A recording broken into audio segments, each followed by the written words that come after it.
Hi, Sandy Jamieson here, and today we're going to talk about chipping. There's three keys to chipping. Firstly, we need to be able to make good contact.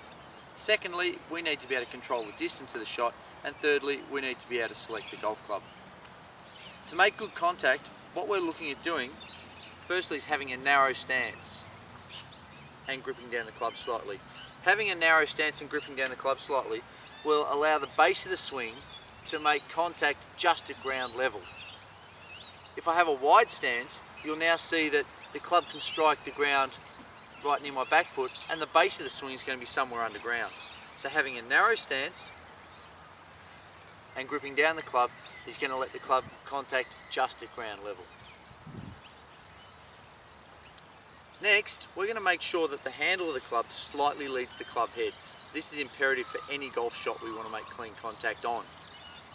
Setting the club head just behind the hands, ball position somewhere central, is going to mean that the club's going to make ball first contact.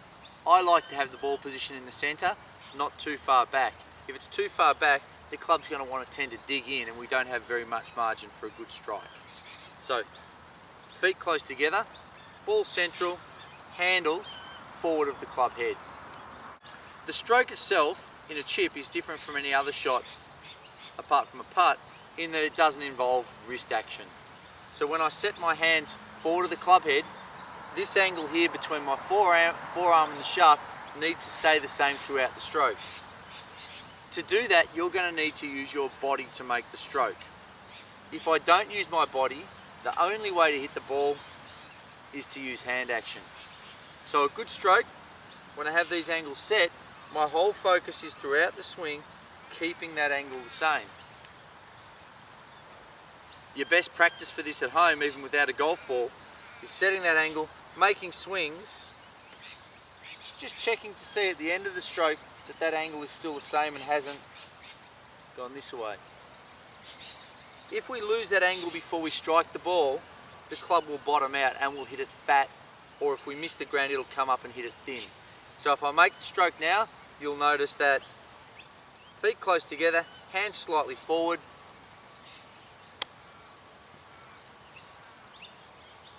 and well after the ball's gone, I still have that angle there. Controlling distance is a matter of keeping the same tempo and changing the speed of our swing. The definition of tempo in a golf swing is the time it takes from takeaway to impact. And it's a little known fact that for good players, the time it takes for their swing over a 6-foot putt is almost exactly the same time as it takes to hit a drive. So if I want to hit the ball further with a chip, I focus on making a faster swing than I would on a short shot. So on a short shot, it's a slow swing in the same time as it would a long swing. So by changing the speed of my stroke, naturally the swing lengths will change. So if I swing the club away faster, the swing will be longer. Slower, shorter, and that's how I control distance. So a little short shot,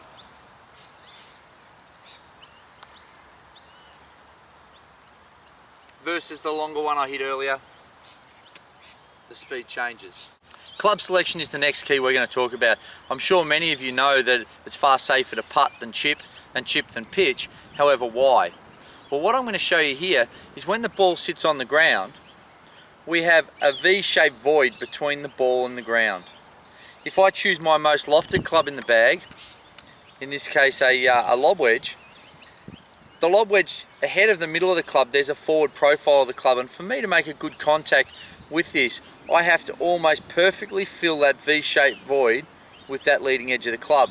If I'm a little bit out, the club's going to dig into the ground or I'm going to scull the ball. So I've got very, very little margin for hitting this lofted club. If I pull the putter up, because the putter's got a flat face, you'll notice there's no club filling that V-shaped void. So I could hit here, here, here, here or here and get a very, very similar result all the time. So I've got more margin with the putter, probably almost 2 centimeters. If I use a club like a 5-iron, there's less leading edge again than the lofted club to go in there. So I've got far more margin when using a flatter face club. So the rule would be, unless you have to go over something, use the flattest face you can. In Australian conditions, we've generally got very, very well maintained aprons, so putting is usually your best option, followed by a 5-iron or a hybrid even, and that's going to give you a more consistent result. You still need to practice and use your wedges at times because we need to go over something, but when you have a choice, use the straight face club. Those keys for chipping again: narrow stance, gripping down the club, handle forward, maintaining that position between my right forearm and the shaft throughout the swing requires me to use my body to hit the shot.